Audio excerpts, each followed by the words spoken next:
So the new year's here, and you've done your own form of bringing in the new year. So if you are Black, African American, you've probably made your collard greens, your black eyed peas, resisted the urge to wash your clothes the day of New Year, the actual New Year day. I've also heard about eating 12 grapes under a table, wearing red underwear. What was the other one? Running down the street with your luggage. So we've done all these things, and like these are just rituals or traditions, maybe, that have been passed down from generation to generation. And we all do them with hopes of having the best year of our lives, right? The most prosperous year, the most travel filled year, to find the love of our lives that year. So you've done all these things, and now what? Do you just wait on those events to happen? Do you just wait on a random plane ticket to fall into your lap? Or do you actually have to find the place and do all the work to get to Bali? So, today we're going to be talking about what exactly you need to do to make those dreams come true in 2023. Now, you've probably also seen all those pretty vision boards online, but all the artsy stuff actually comes after setting your goals. So, really, this video is going to be about how you set goals, because when you're creating a vision board, you can't really sit down and start cutting out pictures of what you want your life to look like. You have to think about what you want your life to look like first, and then find pictures that represent that. Okay. We're not trying to construct our vision from random pictures we find in a magazine. Instead, you are seeking the pictures that fit your vision. So, in my last episode, I talked about how we're afraid of success, and we talked about expanding our definition of success from just the end product to include the entire process. But I do want to dive into that a little bit more, because what process? What are the parts of the process? There's this chart, this graph that's been out, and it just says success is not a linear process, right? You don't just wake up one day to decide to do something, and then the next day you have everything you need to be successful in that thing you said you want to be successful in. There will be trial, errors, lessons, long days, short days, confusion, feelings of being a genius sometimes, and feelings of being dumb when you're just like, I literally don't even know where to start. So that is exactly what you can expect when you're working towards your goals. That's why we can't expect New Year's rituals themselves to carry us to the end of success. It is a wish. I love this quote. So, a wish without a plan is just a dream, right? But then I took it a little further. A dream is a desire. It desires you wanting something to happen. And none of that is action that will actually propel you. So let's take the next step to actually create the action plan to take your desire and turn it into your dream, your actual dream that you are living. I talked about how I use the 12-week year approach to setting my goals. If you have not read the book or heard of the book yet, it is a very great book. You should read it. I have it linked in the description below. But the reason I started using a 12-week year and thinking in shorter terms is because my primary goals are goals that, if I take 12 months to really look at them and achieve them, I'll be procrastinating, right? It's a very long time to work on something, and it's too long to actually maintain the momentum. At least for me, maybe some people, they can work on that. But when I discovered, I guess it's so weird to say I discovered it, because it's just like, why was I not thinking like this before? But um 12-week year is what one of the tools I'll be using in this video. And then also paper and pencil. I do have an iPad to digitally plan. I just got one, and I thought, oh, I'll write in it all the time. But it's very hard for me to remember all of the things that I do write down. So it's hard for me to use it for planning processes. It's good for processing processes, if that makes sense. But writing down things really works for me. So I'll be showing you how exactly I do write these things down on my paper, because sometimes you don't want to download a digital thing. You can, or download like a PDF. You can just write it out yourself and have it on a blank piece of paper. So let's talk about how to set you up for the next 12 weeks of success. One is to set the tone and make yourself comfortable. So you want to be somewhere comfortable. I'm comfortable right now, right? So this can be with people, without people, at home, not at home, with water, with wine, with coffee, dressed up, not dressed up, whatever you want. Set the tone and make the space for it. Me personally, I like mornings because that's when I'm most alert. That's when I'm most ready to get things done.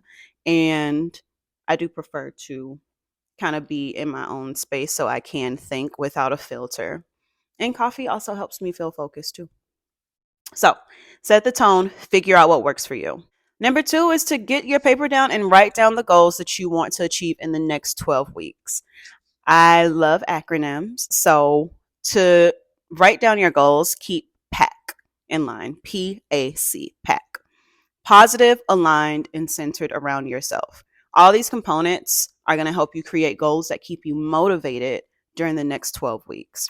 So, one, positive. You want to frame this goal as something positive that you are doing to enhance your life and that's going to point you in the right direction.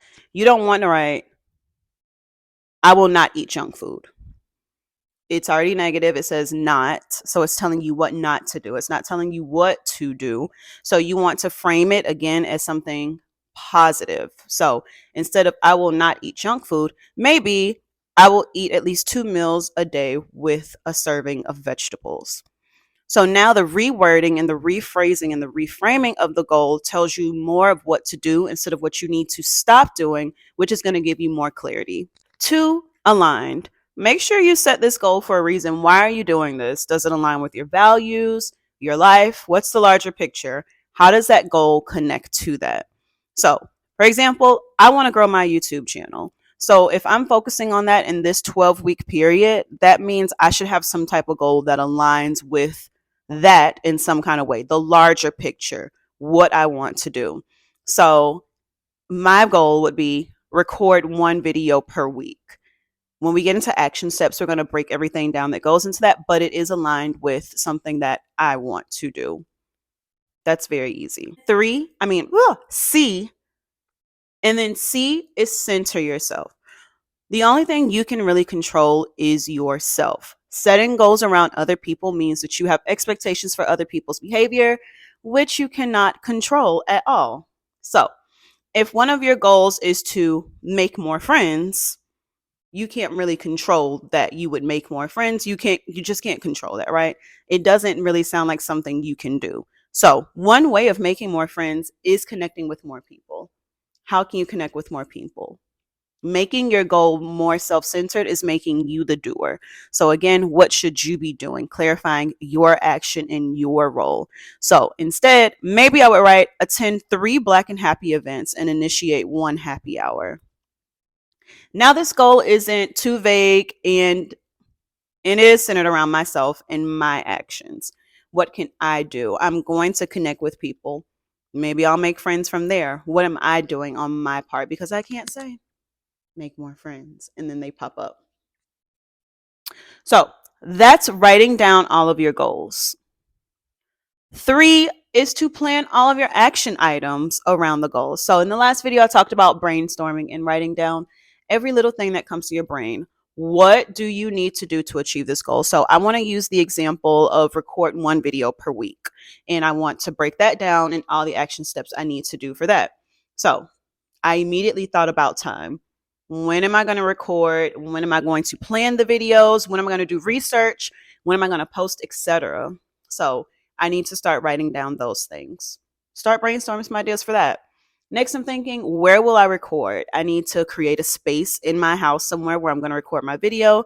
Make sure I'm satisfied with the lighting. Make sure I'm doing it at the right time of the day. Make sure that there's no noise outside when I'm doing it. And I think about the description box because, like, when I'm looking in other YouTubers' descriptions boxes, they have things in there and it seems like a generic description that they copy and paste. So maybe I need to create that so I can just copy and paste it into everything, every YouTube video I do with all my social media links, any affiliate links I may have, etc.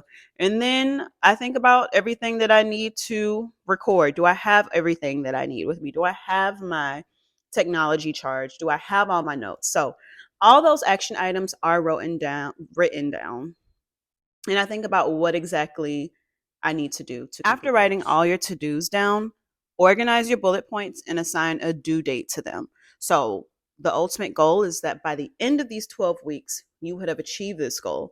So in terms of my YouTube video, this is more so of me creating a routine, a weekly rhythm to get those videos recorded. So I would organize them. Mondays I do this, Tuesdays I do this, Wednesdays I do this, Saturdays, Sundays, etc. I do this.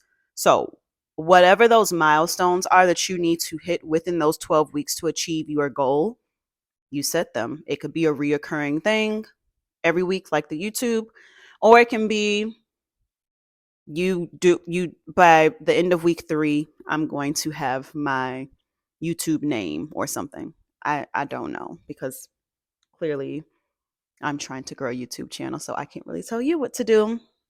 So, after that, I'll add them to my calendar. So I recently got this really big wall calendar that I'm really excited about. So I've been putting things on there, but I use all calendars. If I'm being honest, I use paper calendars and digital calendars. I mean, electronic calendars, because sometimes I do like to have the reminders on my phone. Sometimes there are things that I just need to see and write down and connect my brain to, just knowing I need to do this. So whatever calendar system works for you, put them on the calendar so you can see them.